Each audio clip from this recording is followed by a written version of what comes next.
मरहबा collection mall, readymade कपड़ों का भरपूर खजाना, jeans pant, T shirt, cargo pant, Knight pant, बच्चे और बच्चियों के लिए अच्छे खूबसूरत और उम्दा ड्रेस। पता याद रखें, जमुर हाई स्कूल मेन रोड, जैतून हजी। मैं समझता हूँ हमारे पूर्वजों ने जो हमको सीख दी है, व्यायाम करना चाहिए ताकि रोगों से हम दूर रह सकें। हम सभी ने प्रयास करना चाहिए। आने वाले दिनों में व्यायाम को ज़्यादा से ज़्यादा कैसे बढ़ावा दिया जा सकता है, इसकी कोशिश सरकार की तरफ से की जा रही है। जहाँ तक स्कूलों का विषय, तो आपने देखा होगा राष्ट्रभक्ति गानों के ऊपर कवायद ये बहुत अच्छे पैमाने पे संपन्न हुई। कवायद तो वैसे पहले भी थी, लेकिन बीच में कुछ साल कवायद बंद थी, उसको फिर से शुरू किया गया।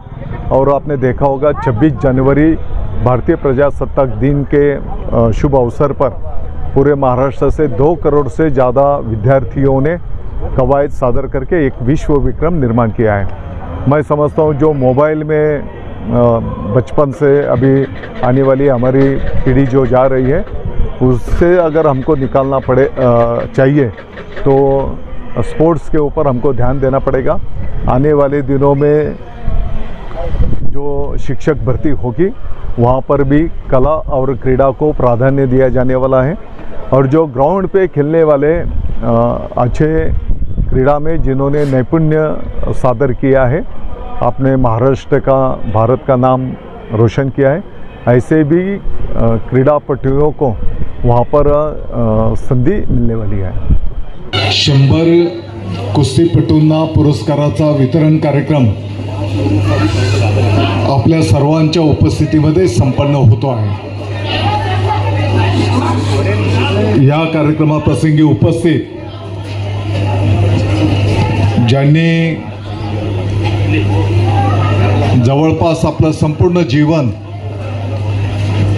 या कुस्ती खेळासाठी समर्पित केलं, ते आदरणीय गोरखनाथजी बलकवडे साहेब, मंचावर उपस्थित सर्व सन्माननीय पदाधिकारी, समोर उपस्थित असलेले सर्व कुस्ती क्षेत्रातील कुस्तीपटू,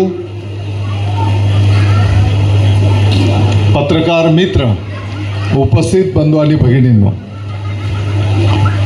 बलकवडे साहेब, तुमच्यासह बाहेरगावावरून आलेल्या सर्व कुस्तीमध्ये आवड असलेल्या पदाधिकाऱ्यांचं मी मालेगावमध्ये स्वागत करतो, आपलं अभिनंदन करतो। आणि गेल्या काही दिवसांपासून कुस्ती या खेळामध्ये काय काय अडचणी आहेत, त्या कशा पद्धतीने सोडवल्या गेल्या पाहिजे,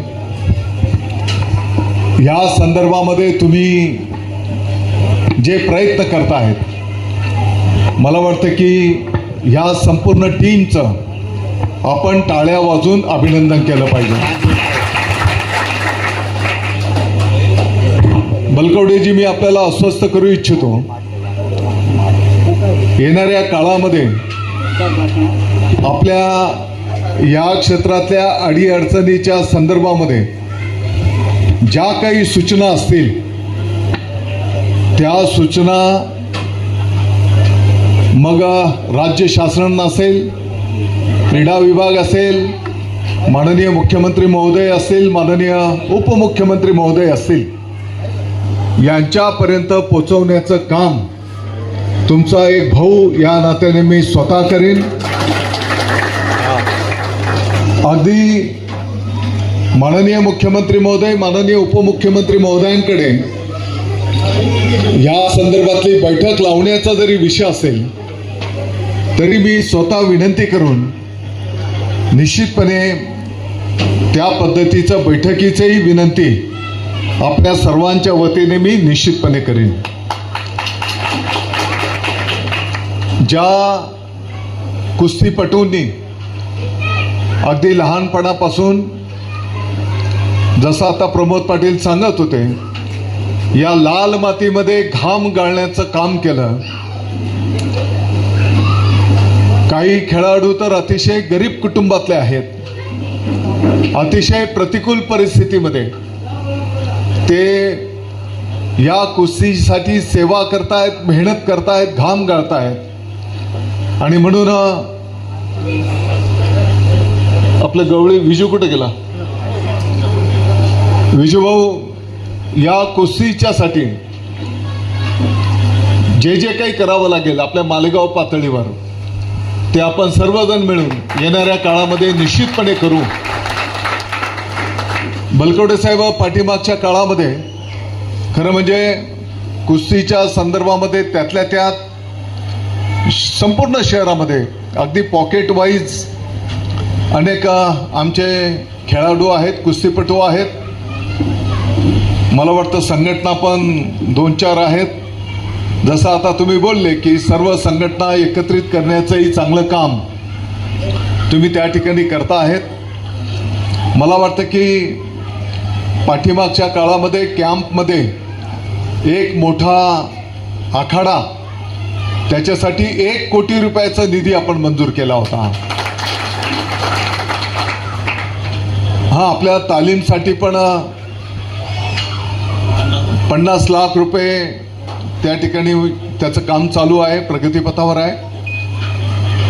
मी पर्टिक्युलर कुस्तीच्या संदर्भामध्ये, परंतु दुर्दैवाने कॅम्प परिसराच्यासाठी जे काही आपण एक आखाडा आणि मॅटवरच्या कुस्तींची व्यवस्था झाली पाहिजे असं अपेक्षित असताना दुर्दैवाने त्या पद्धतीचा प्रकल्प आपल्या नामपूर रस्त्याच्या पासून मध्ये जो एक 1.5-2 एकरचा ओपन स्पेस आहे त्या ठिकाणी करण्याचा प्रयत्न केला होता, परंतु दुर्दैवाने ते होऊ शकलं नाही.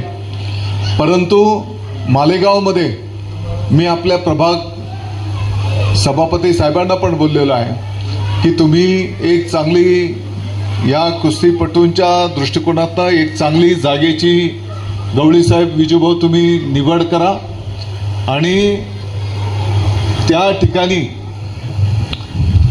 या कुस्तीच्या संदर्भातल्या ज्या ज्या काही सुविधा लागतील त्या सुविधांच्यासाठी निधी उपलब्ध करून दिला जाईल, हे मी अतिशय नम्रतेने या ठिकाणी सांगू इच्छितो. आता आपण पाहतो की लहानपणापासूनच लहान बाळ जे असतील, लहानपणापासूनच ते मोबाईलमध्ये जात आहेत. अगदी वृद्धांपर्यंत पण मोबाईलमध्येच आहेत, तरुण पण आहेत. आणि म्हणून या मोबाईलमधनं हे बाहेर पडले पाहिजेत.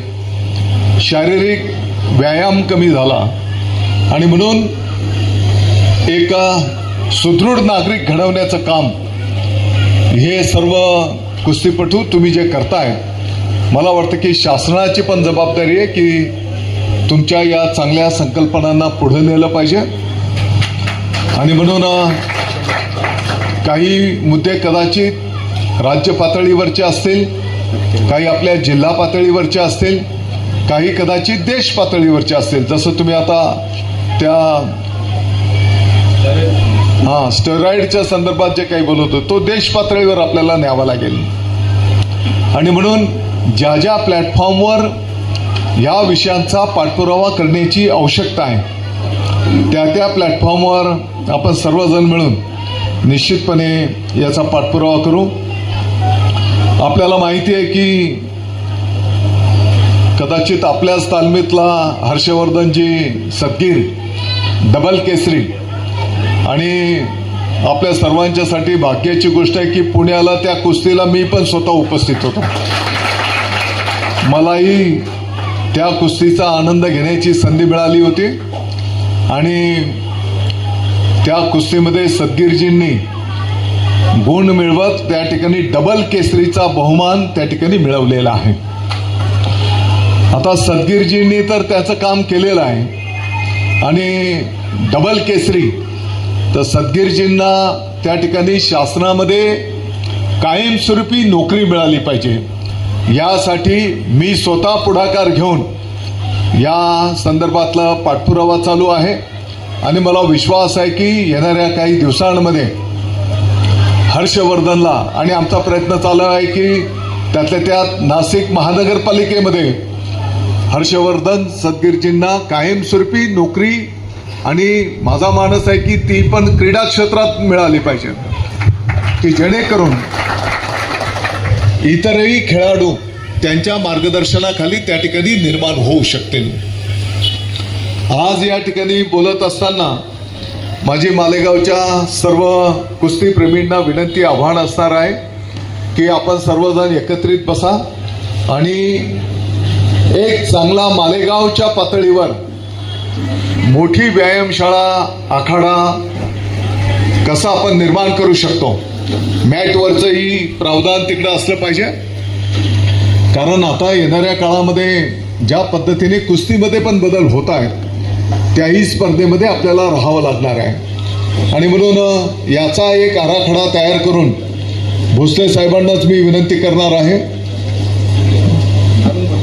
अरुणजी, तुम्ही सर्व या लोकांना सोबत घेत एक चांगला मोठा आखाडा कसा आपल्याला तयार करता येईल. बलकवडे साहेबांची व्यायामशाळा एकदा बघायला मी गेलो होतो, परंतु आता तर त्यामध्ये आणखी काही वर्ष झाले त्यामध्ये आणखी खूप चांगले बदल करून त्यांनी अतिशय भव्य दिव्य अशी व्यायामशाळा त्या ठिकाणी उभी केलेली आहे.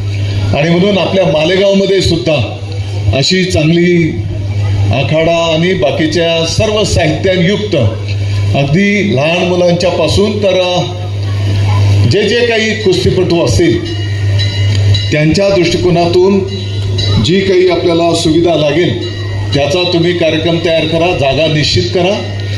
आता भरपूर जागा पण आपण शासनाची मिळवलेली आहे आणि म्हणून त्या दृष्टिकोनातून तुम्ही त्याच्यासाठी जो काही निधी लागेल तो निधी मिळवून देण्याची माझी जबाबदारी असेल.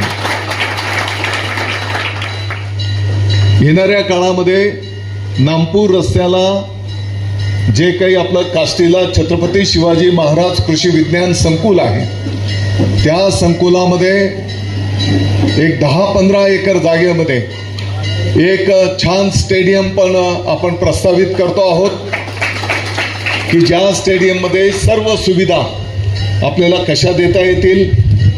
मला वाटतं की अजंदे बाबाच्या त्या चौकाच्या एका बाजूला ती जागा क्रीडासाठीच राखीव असल्यामुळे त्याही ठिकाणी क्रीडाच्या सुविधा आपण निर्माण करतो आहोत.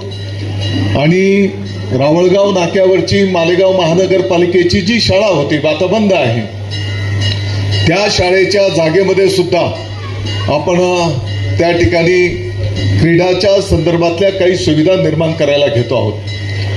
हे सर्व असताना माझी आपल्याला विनंती आहे की ज्या पद्धतीने माननीय बाळासाहेब ठाकरे तालुका क्रीडा संकुल आपला आहे, हजारोच्या संख्येने अगदी जॉगिंग ट्रॅकच्या पासून तर सर्व खेळांचा आनंद ज्या पद्धतीने विद्यार्थी घेत आहेत, अनेक मुली घेत आहेत, तर दाभाडीच्या बॉर्डरवर आपण भगवान वीर एकलव्य स्टेडियम छोटंसं स्टेडियम बांधलेलं आहे. दुर्दैवाने एवढं मोठं स्टेडियम पण त्याचा उपयोग होत नाही आणि म्हणून त्या स्टेडियमचाही उपयोग कशा पद्धतीने आपण करू शकतो याही संदर्भामध्ये आपण सगळ्यांनी त्या ठिकाणी लक्ष घालावं. जिथपर्यंत आता आपल्या मालेगाववर शालेय शिक्षण विभागाची जबाबदारी आहे, सर आपल्या माहिती करता येणाऱ्या शिक्षक भरतीमध्ये क्रीडा आणि कला शिक्षकांची विशेष भरती आपण करतो आहोत, की जेणेकरून मोबाईलमधनं जसं मी बोललो की हे विद्यार्थी बाहेर पडले पाहिजे, थोडं मातीकडे गेले पाहिजेत, त्यांनी व्यायाम केला पाहिजे, त्या माध्यमातून एक शिस्त मिळेल आणि आजारांच्या पासून पण व्यायामामुळे ते सर्वजण दूर राहू शकतील. आणि म्हणून कला आणि क्रीडा या दोन्ही क्षेत्रांच्यासाठी खास प्रावधान ठेवून आता येणाऱ्या काळामध्ये शिक्षक भरती होणार आहे. आणि ही शिक्षक भरती करत असताना नुसता BPEd झालेलाच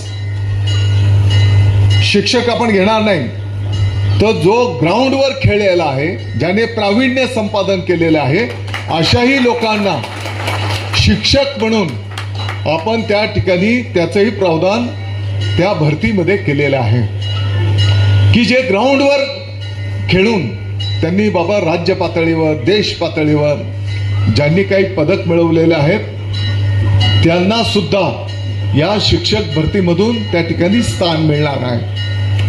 आणि म्हणून आपण जर पाहतो तर आताच्या घडीला येणाऱ्या काळामध्ये जेवढं शिक्षणाला जे मार्क आहेत ते क्वालिफिकेशन महत्त्वाचं आहेच, परंतु त्या क्वालिफिकेशनच्या सोबतच कला क्रीडा इतर क्षेत्रात जर त्या व्यक्तीने त्या विद्यार्थ्याने काम केलेलं असेल ते मार्क सुद्धा येणाऱ्या काळामध्ये आता धरले जाणार आहेत.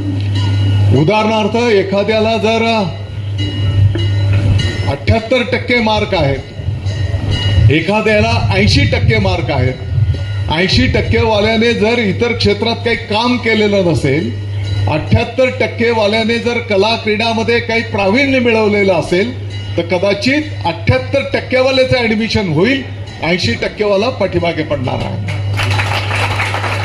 आणि म्हणून मला वाटतं की ज्या ज्या विद्यार्थ्यांना ज्या क्षेत्रामध्ये आवड आहे त्या क्षेत्रामध्ये आता तुम्हाला संधी उपलब्ध होणार आहेत. आणि म्हणून या सर्व गोष्टींचं आपण त्या ठिकाणी लाभ घ्यावा, आनंद घ्यावा एवढीच विनंती या कार्यक्रमाच्या निमित्ताने करतो. माननीय भोसले साहेबांचं मी आभार व्यक्त करतो की नुसतं व्यवसाय म्हणून नाही तर या मातीचं आम्ही काही देणं लागतो.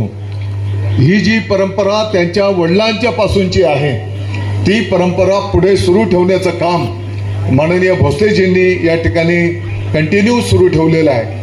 आणि म्हणून सर्व मालेगाव वासियांच्या वतीने मी तुमचा आभार व्यक्त करतो, तुमचं अभिनंदन करतो.